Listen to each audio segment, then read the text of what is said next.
por CIFAM Limitada y por la agrupación Ayuda Social, Encuentro y Agrupación Comunitaria, expone María Francisca de Cebal. Tiene la palabra. Excelentísimo tribunal, buenas tardes. Mi nombre es Francisca de Cebal Cusa, soy médico cirujano de la Universidad de Chile. Tuve la posibilidad de hacer unas pasantías en la Universidad de Harvard en oncología psicosocial y medicina paliativa y también en psiquiatría infanto-juvenil. Soy especialista en psiquiatría de adulto, también de la Universidad de Chile. Trabajé como académico de esa misma institución, primero en la Escuela de Medicina y posteriormente en la Clínica Psiquiátrica de la Universidad de Chile, donde fui coordinadora de posgrado.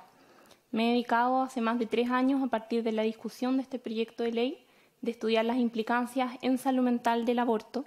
Y me parece que es tremendamente relevante que como psiquiatras nos hagamos presentes en esta discusión, ya que en 2 de estas 3 causales que se están discutiendo se hace alusión a motivos de salud mental.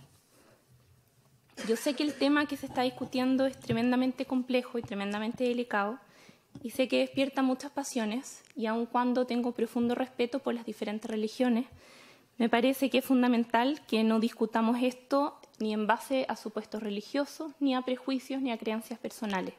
Creo que es clave que si queremos llegar a consensos que sean racionales, lo hagamos en función a la lógica y por sobre todo en base a aquellos principios universales que nos competen a todos, como por ejemplo la compasión y el cuidado por el ser humano en general.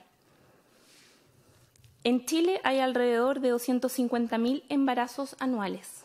El Ejecutivo ha presentado un proyecto de ley que busca que en 3 causales muy específicas la mujer pueda elegir si quiere o no continuar con su embarazo.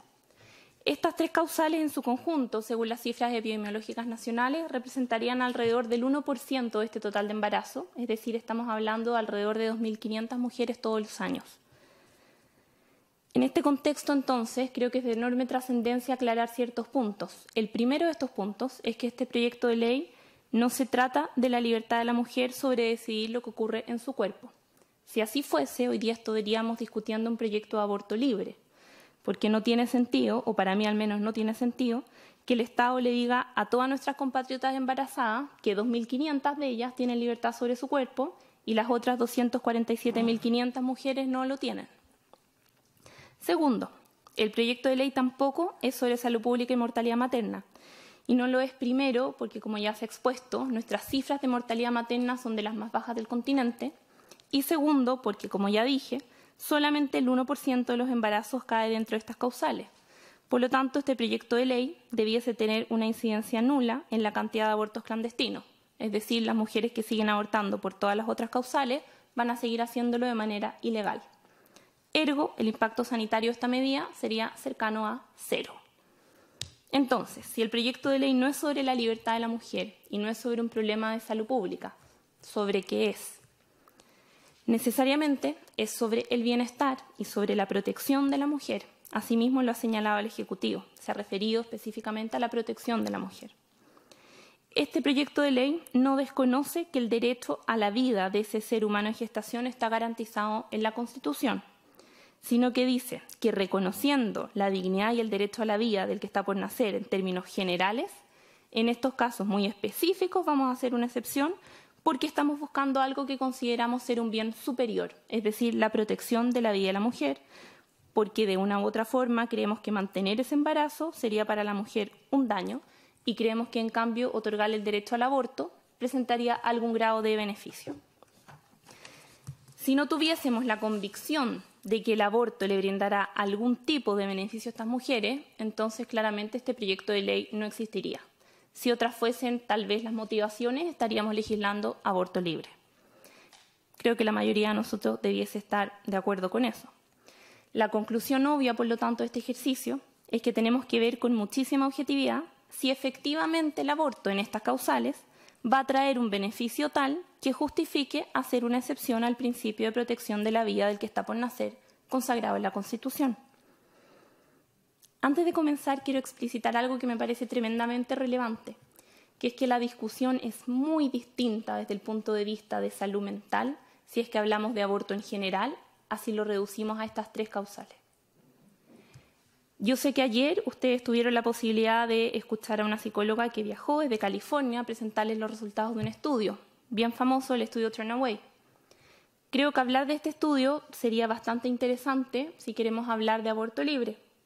Sin embargo, me parece impresentable que se traiga este estudio a colación al momento de discutir el proyecto de ley en 3 causales, y por un motivo bastante simple.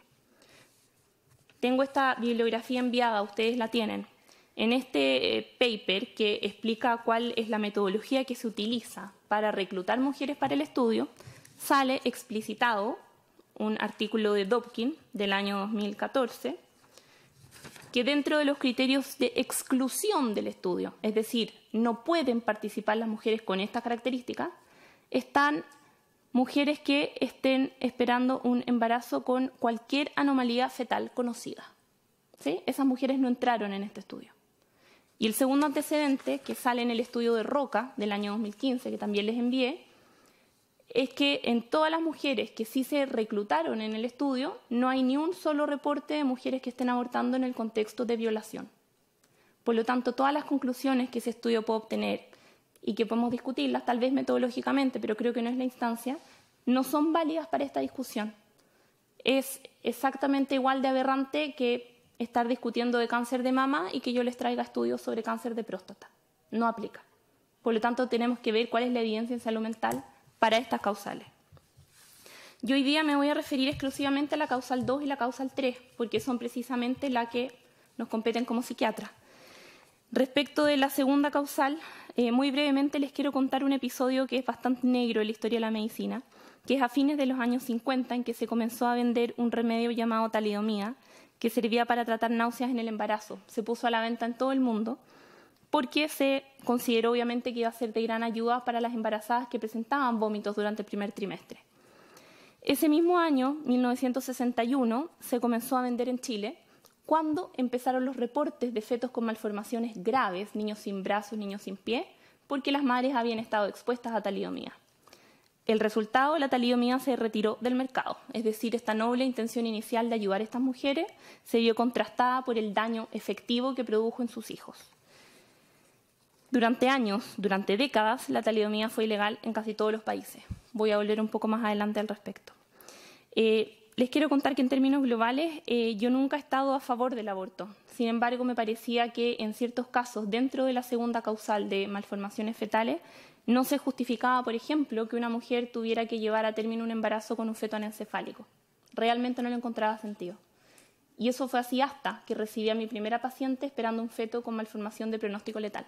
Y entonces me vi obligada a revisar el tema. Y cuando revisé el tema, encontré información que me hizo a mí misma cambiar de opinión y se las quiero compartir a ustedes. En términos globales, yo ya les dije, la evidencia de aborto en general es contradictoria. Hay estudios que muestran un resultado neutro del aborto, es decir, que no daña la salud mental, y hay estudios que muestran un resultado perjudicial. Lo que no existe son estudios que muestren un resultado positivo, eso no existe. No hay evidencia de que produzca un beneficio. Sin embargo, en esta causal, que es malformación fetal, sí hay consenso, y el consenso es que el aborto empeora el pronóstico de salud mental de estas mujeres. Los grupos que más han estudiado esto son los de Korenromp y Kersting, de Holanda y Alemania, que son países con una legislación muchísimo más libre sobre aborto que la que nosotros tenemos. Tienen también en su poder todos los papers y las investigaciones que estos dos grupos han publicado.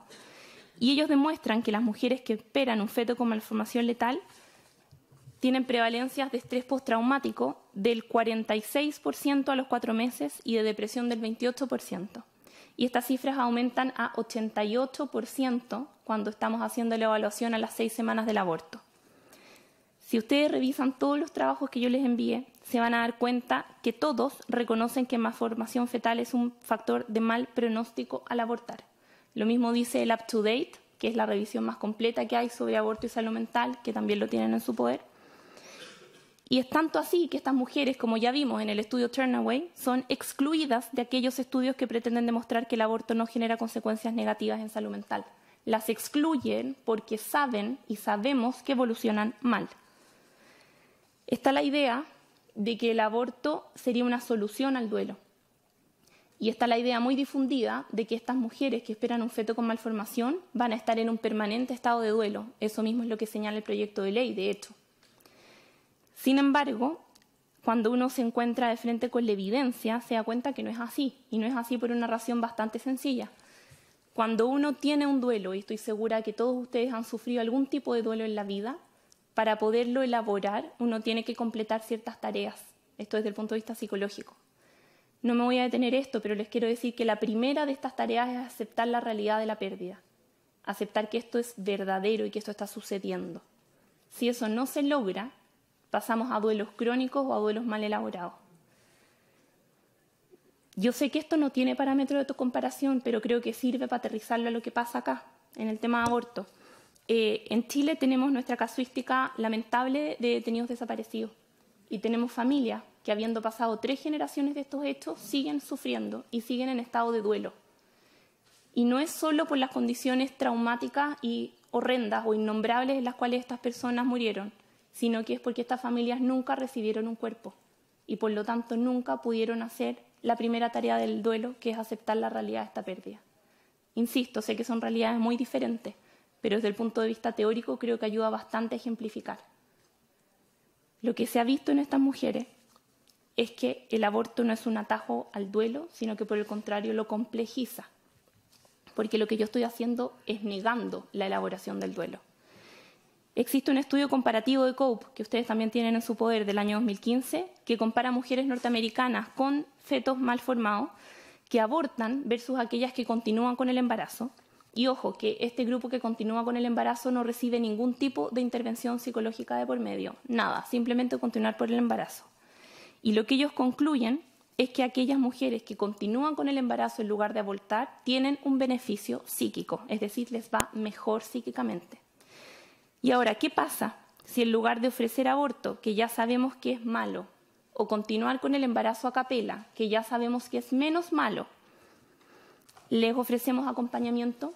Y no hablo de acompañamiento como un parche ni como una medida accesoria, sino como acompañamiento como una terapia única y una terapia real. Y acá tenemos una casuística de nuestro propio medio, que es el Grupo Acompañares de la Universidad Católica. Ellos llevan varios años acompañando a mujeres en esta circunstancia. Y ellos presentaron los resultados de su trabajo con una 20 de mujeres el año pasado en México, en el Congreso Latinoamericano de Cuidados Paliativos. Yo les quiero recordar las cifras que les di hace un rato. Con aborto, 46% de estrés postraumático, 28% de depresión. ¿Cuáles fueron las cifras que obtuvo este grupo solo con acompañamiento? Estrés postraumático, 0%. Depresión, 0%. 0%. Versus 46 y 28%. Y este grupo además aplica una escala de crecimiento postraumático, es decir, evalúan a estas mujeres después de este suceso, que sigue siendo terrible, y ven no solo si no quedaron con enfermedad psiquiátrica, sino que además evalúa si hubo algún grado de crecimiento o algún grado de ganancia psíquica después de este evento.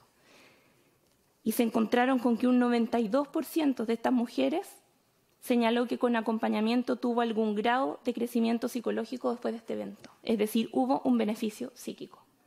En resumen, en esta causal, la evidencia indica que el aborto no solamente no es un beneficio para la mujer, sino que además empeora el pronóstico en salud mental. Es decir, esto es justamente el antónimo de lo que entendemos todos los médicos como un acto médico, que busca producir algún grado de beneficio. Entonces yo vuelvo a lo que les planteé al comienzo. Si no tuviéramos la convicción de que el aborto le brindará algún beneficio a estas mujeres, entonces el proyecto de ley no existiría. El aborto en esta causal va a traer un beneficio tal que justifica hacer una excepción al principio de protección de la vida del que está por nacer, consagrado en la Constitución. Toda la evidencia que les he presentado demuestra que no. Demuestra contundentemente que no solamente no existe tal beneficio, sino que además hay un daño real a la mujer.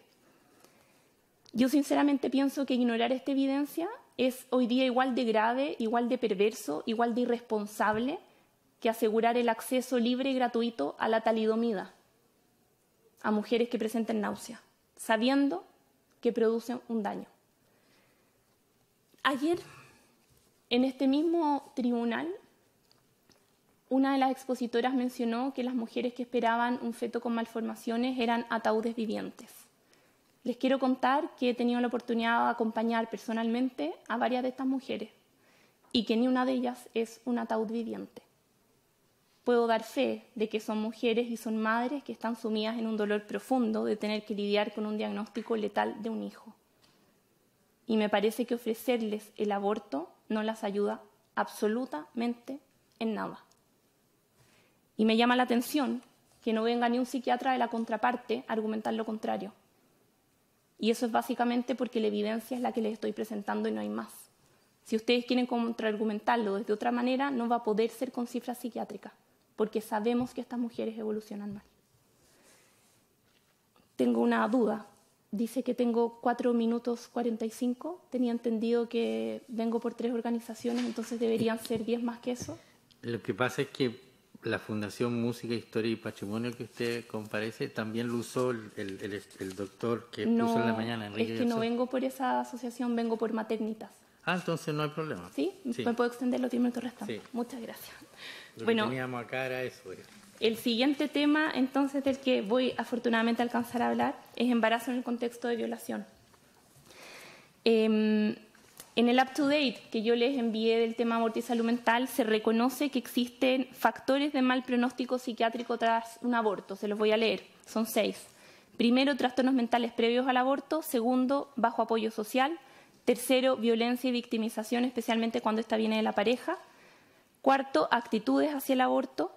Quinto, tamaño familiar, es decir, es peor el pronóstico si la mujer tiene menos hijos. Y sexto, aborto por malformaciones fetales, que esto creo que ya lo dejé bastante claro. Me quiero dedicar, por lo tanto, ahora a la causal de violación. El proyecto de ley en sus objetivos explicita sobre la tercera causal que el trauma de la violencia sexual no puede ser agravado por el Estado, obligando siempre y en toda circunstancia a mantener el embarazo contra la voluntad de la mujer. Entonces creo que es bastante importante aclarar ciertos errores conceptuales. El primero de ellos es que el proyecto de ley asume que aquello que agrava el trauma psíquico es el embarazo en sí mismo en el caso de una violación. Les quiero contar muy brevemente que cuando se produce un trastorno de estrés postraumático, esto se genera a partir de un evento traumático que puede ser diverso, me voy a circunscribir hoy día a violación, y este evento traumático se almacena en el sistema límbico de una manera particular, es lo que conocemos como memoria traumática.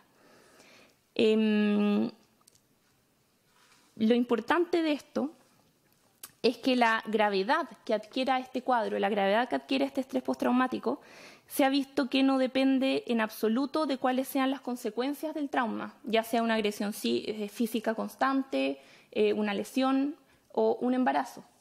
Los factores que se han estudiado y que se sabe que influyen son 2. El primero de ellos es la salud mental previa al evento traumático y el segundo es el apoyo psicológico inmediato, es decir, lo que conocemos como primeros auxilios psíquicos. Por lo tanto, tiene mucho más impacto la reacción inmediata de apoyo del grupo familiar y la comunidad después del evento violento, y ahí es donde debiésemos centrar los esfuerzos, más que en tratar de evitar el trauma psíquico en mujeres que han sido embarazadas producto de una violación, mediante el aborto.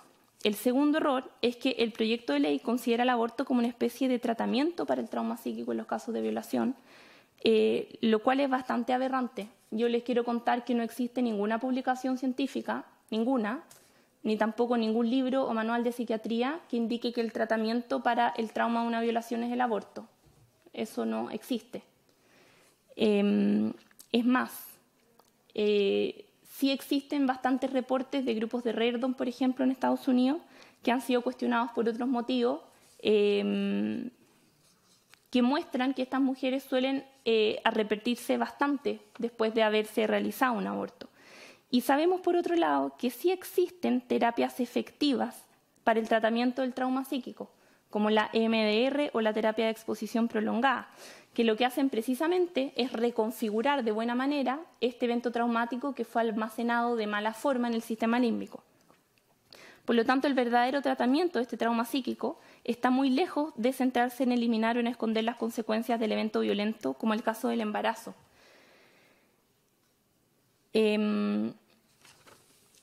A mí me parece muy curioso que dentro de esta discusión se haya sacado tanto a colación el caso de Belén. Yo les quiero contar que Maternitas, que es una de las agrupaciones que hoy día represento, es la organización que acompañó a Belén. Y se han dicho muchas cosas que lisa y llanamente faltan a la verdad. Yo quiero contarles qué pasó realmente con Belén, porque se ha utilizado este caso de una manera mediática y creo que se ha instrumentalizado el dolor de esta niñita en pos de algo que no corresponde. Belén era una niñita que vivía de lunes a viernes con su abuela. Los fines de semana vivía con su mamá, cuyo marido había muerto hace varios años cuando Belén era pequeña y se había vuelto a emparejar con el padrastro de Belén. Belén fue abusada durante el verano, durante un mes que estuvo de vacaciones con su mamá y con este padrastro. Cuando ella volvió al año escolar, la abuela se dio cuenta de que no le llegaban las reglas y había comenzado sus menstruaciones hace muy poco. Por lo tanto, esta abuela extrañada la llevó al consultorio. En el consultorio la evaluó la matrona la llevó a una sala aparte y le dijo: su nieta está embarazada. Cuando le explicaron a Belén que estaba embarazada con 11 años y medio, ella ni siquiera entendió de qué se trataba. Tampoco entendió por qué. Porque el caso es tan perverso y tan sórdido que este padrastro que abusó de ella lo hizo de tal manera que ella lo consideró como una demostración de afecto. Le tuvieron que explicar después que eso constituía una violación y que eso no era una demostración de cariño. Ella ni siquiera lo había entendido. Belén nunca tuvo la idea de abortar a ese niño. Belén se enamoró de su hijo en el momento en el que vio la primera ecografía y vio un niño dentro de ella con el corazón latiendo. Al parto de Belén, además de Belén, por supuesto, y el equipo médico, asistió una sola persona más. Y esa una sola persona más es una voluntaria de la Fundación Maternitas. Fundación que sigue apoyando a Belén hasta el día de hoy, cuando este niño ya tiene cerca de 4 años. Lo acompañan en los cumpleaños, le celebran las Navidades. Y Belén es una niña hoy día que está viviendo con su abuela. Belén fue rescatada del Sename y no llegó a tutela del Sename porque la abuela se siguió haciendo cargo de ella, porque en una primera instancia la madre defendió al abusador. Ese es el caso de Belén, y que insisto que ha sido instrumentalizado. Escuchaba declaraciones de una celebridad ayer diciendo acá afuera: porque no tenemos una ley de aborto, Belén hoy día celebra el Día de la Madre en vez de celebrar el Día del Niño. ¿Y saben lo que es eso? Es la prueba precisa de que con este proyecto de ley se está invisibilizando el real problema del embarazo producto de una violación, que es la violación. ¿Qué niñita abusada, con o sin embarazo, celebra el Día del Niño? ¿Qué niñita abusada va a estar feliz de celebrar un Día del Niño? El problema del embarazo producto de una violación es la violación y no estamos haciendo nada al respecto. Estamos legislando con suma urgencia un proyecto de aborto. ¿Y qué pasa con la reestructuración del Sename? ¿Y qué pasa con medidas públicas que protejan la maternidad vulnerable? Desde el punto de vista psiquiátrico, se ha visto que una de las intervenciones más importantes para prevenir patologías de salud mental en la población general son las intervenciones que se realizan en el periodo inicial de la vida. Y estamos haciendo todo lo contrario. Estamos invisibilizando el problema real. Y se los voy a decir de una manera que yo sé que choca mucho. Pero con el proyecto de ley que se está proponiendo el día de hoy, ¿saben lo que hubiera pasado con Belén? Belén hubiese llegado a hacerse un aborto, no porque ella hubiera querido. Como están las cosas hoy día, el abusador de Belén junto a la madre de Belén la pudieron haber llevado ellos mismos de la mano a abortar. Y los dos haber dicho: no sabemos, a lo mejor fue un primo lejano. Y hasta ahí llegó el asunto. ¿Qué le ofrecemos hoy día a Belén? Maternitas lleva 4 años acompañando a Belén. Y eso es caro y es complejo. Pero hoy día sabemos, porque la evidencia nos lo indica, que la mejor estrategia desde el punto de vista de salud mental en el embarazo vulnerable es el acompañamiento. Más aún si tomamos en cuenta otros datos epidemiológicos que no quiero dejar de mencionarles. Vuelvo al estudio Turnaway, que ustedes saben que reclutó alrededor de 5.000 personas en Estados Unidos. Yo les quiero contar de un estudio finlandés. Siempre miramos mucho a Finlandia por el tema educacional, pero cuando nos deja de convenir no lo miramos. Entonces les quiero contar de este estudio finlandés que reclutó a una población de 13.600 mujeres, todas ellas adolescentes que quedaron embarazadas, de las cuales alrededor de la mitad abortó y la otra mitad continuó el embarazo. y las compararon además con un grupo control de alrededor de 41.000 mujeres.